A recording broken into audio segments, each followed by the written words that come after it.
Hello po sa ating mga second year Information Technology students ng St. Vincent College of Baguio. So ito po ang ating midterm lecture 1. Since matagal po tayong walang klase, nag-video record na lang po ako. So ang ating topic 1 ay Media and Information Literacy. So ito po ang ating mga session objectives and so session outlines.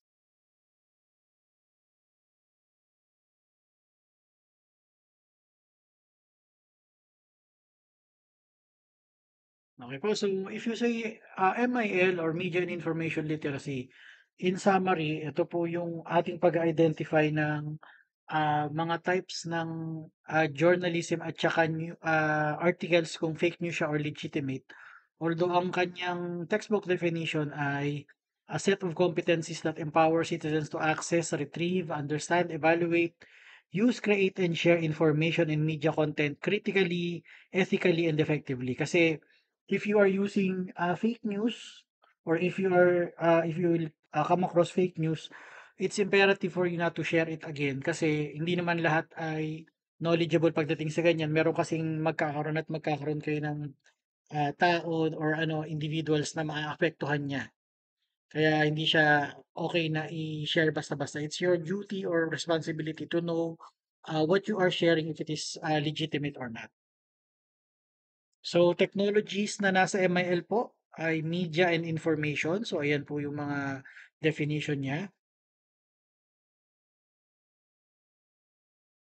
Tapos, literacy and technology as well.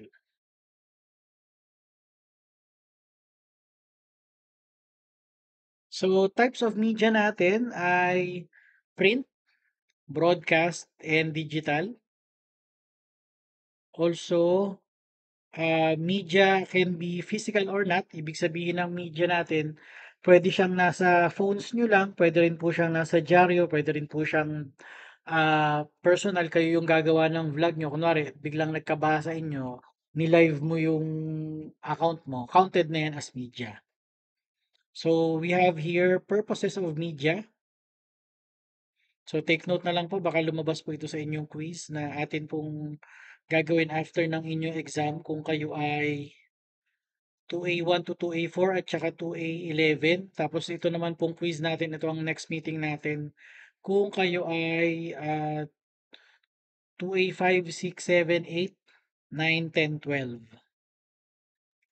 So, data naman po in information. So, ang best way to describe this is data ay raw facts. Pag ginawa niyo po siyang information, na-process na yung data or meron na siyang pinagamitan. Kunwari, ang pangalan ko at ang birthday ko ay data lang, pero pag trinay niyo siyang i-apply sa bangko, sa credit card, sa loan, tsaka siya magiging information.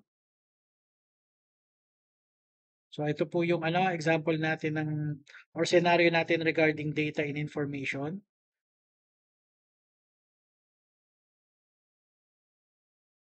And technology basically pertains to new media or the internet once na ang pinag-uusapan natin ay yung context po ng media and information literacy.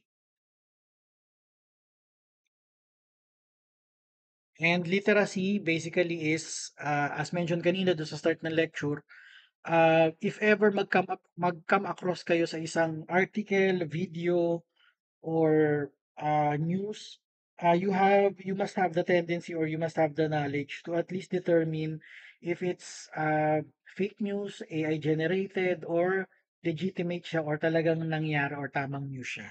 So counted po dito kapag guys kapag uh, misaligned yung yung pagkaka-splice ng video o kaya siya yung misleading yung title ng article or nung news, ganun po. So, basically, media literacy is yung ability natin na malaman ang isang type of information kung legitimate o hindi. So, information literacy naman, uh, basically, ito yung halimbawa may nakita kang video. Paano mo determine kung nasaan yung video o kung kailan siya kinuha?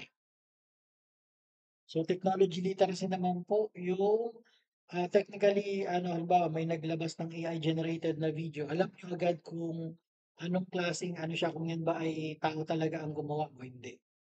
So, kung kung recorded siya talaga o Meron lang naglagay sa AI tapos inano, kumbaga nilagyan lang ng dub or pinagsalita lang yung still image.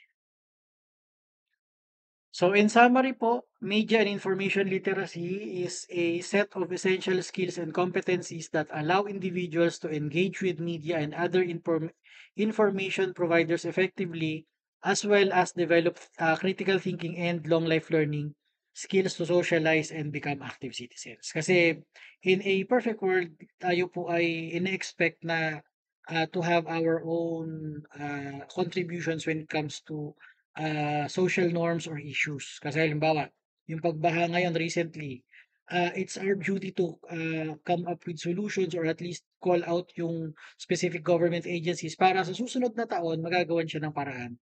Hindi na ganun kagrabe yung baha. Okay, so we are all counted as literate or sorry, media and information literate individuals. So ito yung mga ano niya, yung mga characteristics niya. Una po, independent. Second ay knowledgeable. Third ay responsive. Fourth, we are critical thinkers or critical with information. Next, we are technologically or technology savvy and considerate. So that will conclude our lecture one for our midterm in application development and emerging technologies. So tomorrow po magagawa pa rin po ako ng isa pa para next week lecture 3 lang po tayo. So I hope to see you again sa next lecture. Thank you.